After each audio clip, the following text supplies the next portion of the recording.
নিরামিষ দিনে মনে হয় কী বা রান্না করব আর কী বা খাবো, তাই আমি আজকে একটা নিরামিষ পনিরের রেসিপি বানিয়ে দেখাবো। চলুন রেসিপিটা শুরু করা যাক। কিছুটা কাজু আর কিছুটা চারমগজ ভালো করে সিদ্ধ করে নেব। 4 থেকে 5 মিনিট ধরে আমি ভালো করে বয়েল করে নিয়েছি কাজু চারমগজটা। তারপর ঠান্ডা হওয়ার জন্য রেখে দেবো। ঠান্ডা হলে পেস্ট করে নেব। এইদিকে কড়াইয়ে দিয়ে দিলাম সর্ষের তেল। তেলের মধ্যে দেব কাশ্মীরি লঙ্কা গুঁড়ো, হলুদ আর সামান্য নুন। তারপর তেলটা ভালো করে এই মশলার সাথে গরম হয়ে গেলে এখানে দিয়ে দেবো পনিরের কিউবগুলো ভালো করে ভেজে নেওয়ার জন্য। ভালো করে ভেজে নেওয়ার জন্য বলতে আমরা ওই 1 থেকে 1.5 মিনিট ভালো করে ভেজে নেব, জাস্ট কালারটার জন্য, আর কাঁচা কাঁচা যেন না লাগে সেই জন্য। বেশি ভাজলে আবার পনিরগুলো পুরো শক্ত হয়ে যাবে। বেশি ভাজা চলবে না, কারণ আমি এই পনিরটাকে গরম জলে আর ডুবিয়ে রাখবো না। তাই আমার এই ছোট্ট চ্যানেলে যারা নতুন, অনুরোধ থাকবে চ্যানেলটিকে সাবস্ক্রাইব করে পাশে থাকা বেল আইকনটা ক্লিক করে অল নোটিফিকেশনটাকে অন করে দেবেন। এবং পরবর্তী ভিডিওতে কিসের রেসিপি দেখতে চান আমাকে অবশ্যই জানাবেন। আমি সেই রেসিপির ভিডিও নিয়ে যত শীঘ্রই সম্ভব আপনাদের কাছে হাজির হয়ে যাব। ভালো করে ভাজা হয়ে গেছে।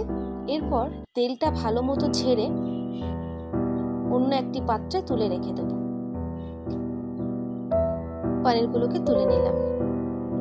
এরপর এখানে 100 গ্রাম টক দই আছে, ভালো করে ফেটিয়ে নিয়েছি। এই দইটার মধ্যে কাজু এবং চারমগজ বাটা যেটা পেস্ট করেছিলাম সেইটা আমি দিয়ে দেব।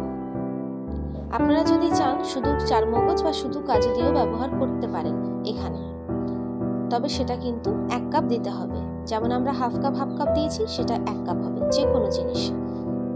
তারপর দিয়ে দিলাম কাশ্মীরি লঙ্কা গুঁড়ো, দিলাম গোলমরিচ গুঁড়ো, হলুদ, ধনে গুঁড়ো, দিয়ে দেবো জিরে গুঁড়ো, একটু বেশি করে কিন্তু চিনি দিতে হবে, আর দিয়ে দেবো স্বাদ মতো নুন। এরপর ভালো করে ফেটিয়ে নিতে হবে আমাদেরকে এই দইটার সাথে। আপনারা চাইলে এই গুঁড়ো মশলাটাকে ডাইরেক্ট তেলেও দিতে পারতেন, তবে আমি এখানে দিয়ে দিলাম, তাহলে মশলাগুলো পুড়ে যাওয়ার সম্ভাবনাও রইল না, আর ভালো করে কষানোও হয়ে যাবে। যদি আপনাদের মনে হয় পনিরটা তুলে নেওয়ার পর তেল বেশি আছে, তাহলে তেলটা কমিয়ে নেবেন। আমার কম ছিল, তাই আমি তার মধ্যে দিয়ে দিলাম শুকনো লঙ্কা ফোড়ন, আর দিয়ে দিলাম এলাচ, লবঙ্গ, দারচিনি। ভালো করে মশলাটাকে কিন্তু গরম মশলাটাকে ভেজে নিতে হবে, দেখবেন খুব ভালো একটা গন্ধ আসবে। তারপর দিয়ে দিলাম গোটা জিরে। গোটা জিরে দিলে কিন্তু যে কোনো সবজি বলুন না কেন টেস্ট কিন্তু খুব ভালো আসে। তারপর দিয়ে দিলাম কোরানো আদা আর চেরানো কাঁচা লঙ্কা। এরপর ভালো করে আদাটাকে আর কাঁচা লঙ্কাটাকে ভেজে নিতে হবে, না পুড়িয়ে।